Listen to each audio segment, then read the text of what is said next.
वंश न्यूज, दलित पीडित व शोषित जनतेचा खणखणीत आवाज।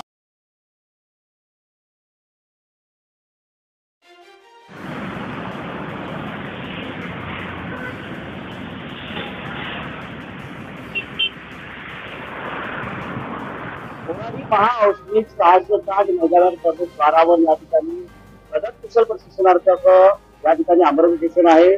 या आमरण उपोषणाला या ठिकाणी प्रकल्पग्रस्तांचं कधी काही ज्यांनी नेतृत्व केलं होतं असे सचिन भाऊ मानवडकर आहे। तिकडे माझ्या बाजूला तिथे कन्यालालजी रंजन सुद्धा आहेत, ज्यांच्या नेतृत्वामध्ये 96 ते 98च्या दरम्यान बनवलेल्या पुरोहित यांच्या नेतृत्वामध्ये आणि खास करून हे प्रकल्पग्रस्तांचे स्थानीय नेतृत्व होते, यांच्या नेतृत्वामध्ये जेलभरो आंदोलन झालं होतं आणि त्यानंतर एक मोठी भरती निघाली प्रकल्पग्रस्त यांच्याच नेतृत्वामध्ये थेट महाजनको महावितरण मध्ये पारेषण मध्ये लागले। आज या ठिकाणी याच आंदोलनाला हे आपलं समर्थन देण्यासाठी आलेले आहेत। आपण सचिन भाऊ मानवडकर यांच्याशी बोलणार आहोत।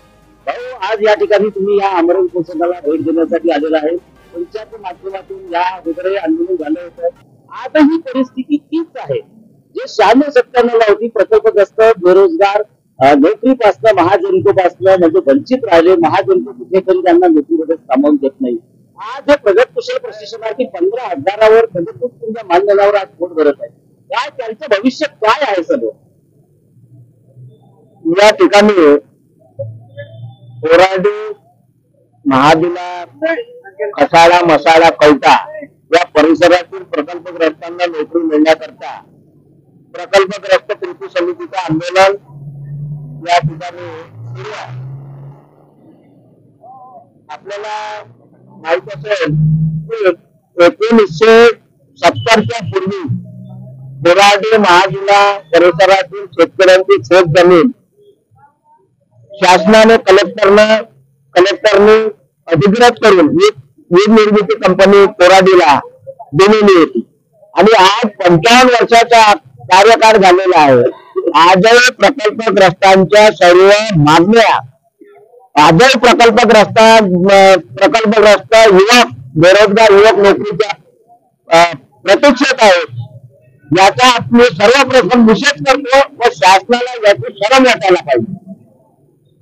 कारण 1970च्या पूर्वी आमच्या सुपीक कोट्यावधीच्या जमिनी शासनाने वीज निर्मिती कंपनीला दिल्या, करार केला ते प्रकल्पग्रस्ताच्या कुटुंबातील एकाला नोकरी देईल।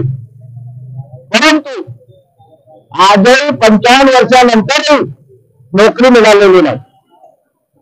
कोट्यावधीच्या जमिनीमुळे प्रकल्पग्रस्तांना भिकारतोड या वीज निर्मिती कंपनीने शासनाने केलेला आहे। माझी या ठिकाणी मागणी आहे, हे आंदोलन काही आजचं नाही आहे। 1970 पासून अनेक आंदोलनं झाली। 1990 ते 97च्या काळामध्ये मी स्वतः आम्ही आंदोलनं केले। या भागाचे जे आता स्थानिक आमदार आहेत बावनकुळेजी, हे त्या आंदोलनामध्ये सहभागी होते। 10 वेळा आम्ही अटक करून घेतली, मी स्वतः अटक करून घेतली नोकरीसाठी आणि 10 दिवस अमरावती जेलमध्ये आम्ही राहिलेलो आहोत तत्कालीन खासदार बनवारीलाल पुरोहित यांच्यासोबत। त्यावेळी बावनकुळे साहेब त्या जेलमध्ये। परंतु मागील 10 ते 15 वर्षापासून जे तिथल्या स्थानिक नेतृत्व म्हणा, शासन म्हणा का प्रशासन म्हणा, याचा कुठेतरी प्रकल्पग्रस्तांकडे दुर्लक्ष झालेलं आहे आणि जे दुर्लक्ष झाल्यामुळे आजपर्यंत यांना नोकरी मिळालेली नाही। नेमकं दुर्लक्ष कोणामुळे झालं तुम्हाला काय वाटतं? महाजनचं प्रशासन जिम्मेदार आहे की सत्ताधारी राज्यकर्ते जिम्मेदार आहे? याच्यामध्ये दोन्ही आहे। कारण ते अधिकारी पदाधिकाऱ्यांचे जे सत्ताधारी पदाधिकारी असतात त्यांचे दिशाभूल करण्यासाठी एक्सपर्ट असतात। यामध्ये फक्त सत्ताधाऱ्याचा दोष नाही, तर जे प्रशासन आहे, शासन प्रशासनात जे बसलेलं आहे, वीज निर्मिती कंपनीमध्ये जे बसलेले आहे, शासनामध्ये जे बसलेलं कलेक्टर जे बसलेलं आहे, कलेक्टरचं काम आहे जमीन त्यांनी घेतली आपली, त्यांचं काम आहे लक्ष द्यायला पाहिजे, वीज निर्मिती कंपनीला सांगायला पाहिजे यांना नोकरी द्या म्हणून। प्रकल्पग्रस्ताचं प्रमाणपत्र कलेक्टर मार्फत दिलं जाते, तर मग कलेक्टरचं काम आहे ना ती नोकरी देण्याचं। बरं, त्याच्यामध्ये महत्वाची गोष्ट अशी आहे की माझी स्वतःची 25 एकर जमीन घेतली, आज 25 कोटीची आहे. लोकांना नोकरी दिली, 4 नाव बेरोजगार करून ठेवले, सत्ता नाश करून ठेवला. अरे तुम्हाला जर नोकरी द्यायची नसेल तर आमच्या जमिनी वापस द्या ना, आणि घेऊन जा कुठे पाहणार. आम्हाला काय जमलं नाही, आम्हाला काय जमलं नाही. एक तर जमिनी मिळायच्या जबरदस्तीनं लोक बनवायचं, आमच्या आजोबाला मूर्ख बनवलं. त्यावेळेस ते संपूर्ण होते, अशिक्षित होते, आणि 55 वर्षाच्या कालखंडानंतरही विचारते येतात आम्ही. तर याचा निषेध महाजनको प्रशासनाकडनं वारंवार ज्या काही भरत्या झाल्या, आता 2014 पासून तर इकडे पुढे 2023 पर्यंत अद्याप भरती झालेली नाही. आणि आता कॉन्ट्रॅक्ट बेसिस मध्ये कॉन्ट्रॅक्ट वर्कर पद्धती आता इथे सरकार, सत्ताधारी सरकार आणत आहे. तर मग आता हे कसं बा शक्य? मग बरं, पूर्वी काय होतं, 1997 पर्यंत सरसकट जे टेक्निकल आहे त्यांना नोकरी मिळत होती. जेव्हा जेव्हा टेक्निकलच्या जागा निघत होत्या तेव्हा तेव्हा सरसकट जे टेक्निकल आहे त्यांना नोकरी मिळत होती. जे टेक्निकल नाही त्यांना रोजंदारी कामगार म्हणून समाविष्ट करण्यात येते. परंतु तो नियम बदलून टाकला. प्रशिक्षणार्थी म्हणून मध्ये एखाद्या भूतेमध्ये देण्यासारख्या 16,000 रुपयामध्ये प्रकल्पग्रस्तांना महाजनचं राबवीत आहे. किती नागरिक आम्ही बसता महाजनतेच्या आम्ही 5 वर्ष तुम्ही काम करा, 25 मार्क तुम्हाला भेटतील. पण एखादा जर प्रकल्पग्रस्त 40-45 वर्षाचा असला तो 45च्या वर मला नोकरी मिळत नाही, त्याच्या आयुष्याबरोबर. हे कुठेतरी नियम बदलायला पाहिजे. भरती करताना जे जागृत नियम आहे की 45 वर्षानंतर वयोमर्यादेची अट घातली आहे. 45 वय गेलं तर त्याला नोकरी देत नाही, त्याला नोकरी apply करता येत नाही. जे आयटी अप्रेंटिस आहे ते बेरोजगार आहेत. कुठेतरी जे धोरण आहे, पॉलिसी आहे महाजनतेचं, हे पॉलिसीचं धोरण हे कोणी ठरवायला पाहिजे? नेमकं चेंजेस कोणी केले पाहिजे? शासनाने करायला पाहिजे. जे सत्ताधारी पक्ष शासनामध्ये आहेत, मुख्यमंत्री, गृहमंत्री यांनी आता विचार केला पाहिजे. इथे स्थानिक आमदारांनी विचार केला पाहिजे. मुलाखतीमधनं उचलून धरतात असे आपले बंडूभाऊ कापसे आहेत, खैरी गावचे माजी सरपंच आहेत. आज आपण त्यांच्याशी बोलणार आहोत.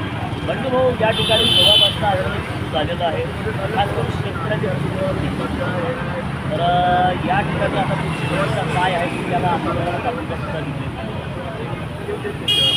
आज मला वाटतं की 14 दिवस आहेत, मी 4 दिवसामध्ये या ठिकाणी येत आहे. परिस्थिती आज 7 लोकांची एकत्र करण्यात आली. माझ्या शासनाला आणि प्रशासनाला एक आव्हान आहे किंवा विनंती बी आहे की या प्रकल्प बाधित लोकांना किंवा यांचा अंत पाहू नये. ताबडतोब आपलं सरकार आहे, आपले उपमुख्यमंत्री फडणवीस साहेब आपल्या नागपूर जिल्ह्याचे आहेत, यांनी ताबडतोब कॅबिनेट लावून जे काही GR मध्ये बदल करायचा असेल बदल करावा आणि सर्व शेतकरी बांधवांच्या ज्यांच्या कोणाच्या शेती गेलेल्या आहेत त्या मुलाला त्याचा कुठला ITI नको आहे, त्यांना कुठलं प्रशिक्षण नको आहे, त्याच्या वयाचा मर्यादा नको आहे. जोपर्यंत वय मर्यादा ठरली आहे 40चा असेल, 10 वर्ष 16 वर्ष नोकरी करेल, त्याच्यानंतर त्याचा मुलगा करेल. हे असं करून सन्यानी त्यांनी ताबडतोब अशी आहे की आज या ठिकाणी 40-35 वयाचे होऊन गेले, पण त्यांना या 15 ते 16 हजाराच्या रुपयामध्ये त्यांना नोकरी करावं लागून राहिलं. त्याही व्यतिरिक्त या ठिकाणी जे ठेकेदार आहेत, ठेकेदाराकडे जो मुलगा लागत आहे त्याला 22,000 देत आहे आणि यांना फक्त 16,000 रुपये. त्यांना PF नाही, त्यांना कुठला दवाखाना नाही, काहीच नाही. अशा परिस्थितीमध्ये त्यांनी आणून ठेवलेला आहे. माझी विनंती आहे रेव्हन्यू डिपार्टमेंटचा जो काही GR आहे आणि त्याचं जे कलम आहे, जे वाचलेली जमीन आहे, एक तर ते शासनानं त्या शेतकऱ्याला जमा करायला पाहिजे. पूर्व जो शेतकरी असतात त्यांना आम्ही करोडोनी विकून लाखोनी विकून, परंतु हे लीजवर परस्थित लोकांना देत आहे. हे मान्य नाही, आम्हाला द्या, आम्हाला काही मान्य नाही. परंतु या ठिकाणी 190 जे मुलं बसले आहे नागपूर जिल्ह्यात हे आपले मुलं आहेत, आपल्या कुटुंबातली आहे. हे माझी या ठिकाणी भारतीय जनता पक्षाचे कमला पंचायत समितीचे सुद्धा एक अध्यक्ष आहेत आणि ते सुद्धा या पेट्रोलला भेट देण्यासाठी समर्थन देण्यासाठी आलेले आहेत. हिंगोलीचे आपण त्यांच्याशी बोलणार. हिंगोलीचे या ठिकाणी आपण सुद्धा आलेले आहात आणि दुसऱ्या भागातील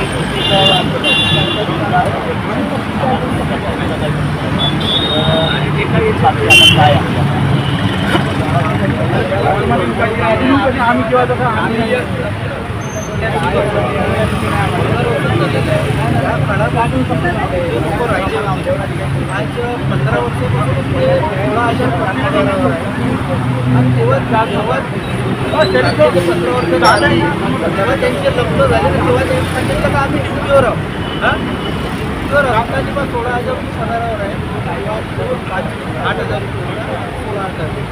त्यांनी सांगितलं त्या ड्युटीवाल्याला आम्ही ड्युटीवर आहोत.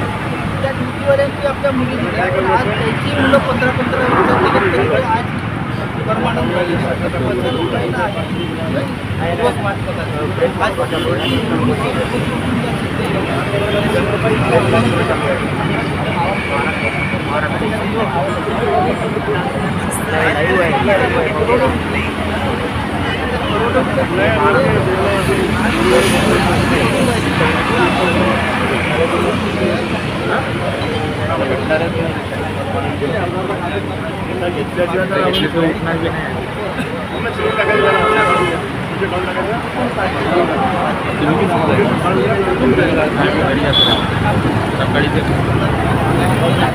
या ठिकाणी भारतीय जनता पक्षाचे कमला पंचायत समितीचे सुद्धा एक अध्यक्ष आहेत आणि ते सुद्धा या पेट्रोलला भेट देण्यासाठी समर्थन देण्यासाठी आलेले आहेत.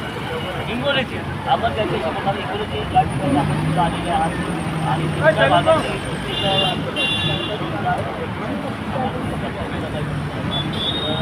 एकाही बातमी आपण काय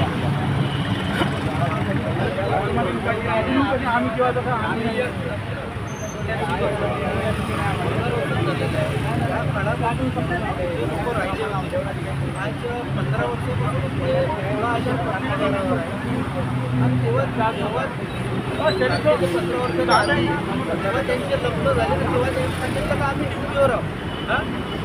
तर आपल्याची पण 16,000 पगारावर आहे, 8,000 16,000. तेव्हा त्यांनी सांगितलं त्या ड्युटीवाल्याला का आम्ही ड्युटीवर आहोत. त्या ड्युटीवाल्यांची आपल्या मुली दिल्या पण आज त्यांची मुलं 15-15 वर्षात तरी आज परमानंट झाली.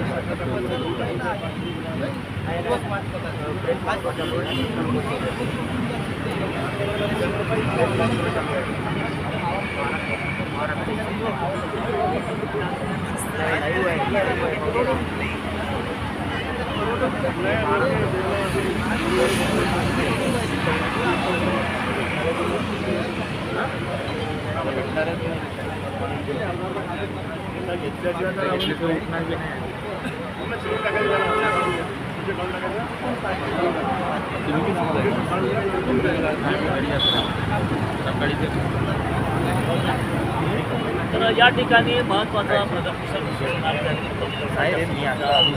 या ठिकाणच्या माध्यमातून या ठिकाणी केलेले आहे. कुठेतरी या समस्यावर तोडगा निघाला पाहिजे. कुठेतरी वयोमर्यादेची जी अट आहे 45 वर्षाची ती शिथिल झाली पाहिजे आणि प्रकल्पग्रस्त तर या मागणीकडे कुठेतरी आता महाजन प्रशासनाने आता दुर्लक्ष करून चालणार नाही. कुठेतरी 2010च्या पूर्वीचे ITI अप्रेंटिस असो किंवा प्रशिक्षणार्थी असो तर या लोकांना कुठेतरी आता थेट नोकरीमध्ये सामावून घ्यावं ह्याच मागणीकरता हे आमरण उपोषण सुरू आहे. आता ही चाल ढकल महाजन प्रशासनाची आता हे लोक थांबून देणार नाही. जर समजा असं जर काही झालं त्यांच्यासोबत प्रयत्न तर हे कुठल्याही स्तरापर्यंत ह्या आंदोलनाला ते देण्याची त्यांची शक्यता आहे. तोपर्यंत आपण बघत राहा वंश न्यूज चॅनल. मी सुनील साळवे, मुख्य संपादक, वंश भेट. 660 मेगावॅट प्रवेशद्वार कोराडी महाजन प्रकल्पाच्या गेटवर. आमचा व्हिडिओ जास्तीत जास्त लाईक करा, शेअर करा आणि आमचे यूट्यूब चॅनल सबस्क्राईब करा. धन्यवाद.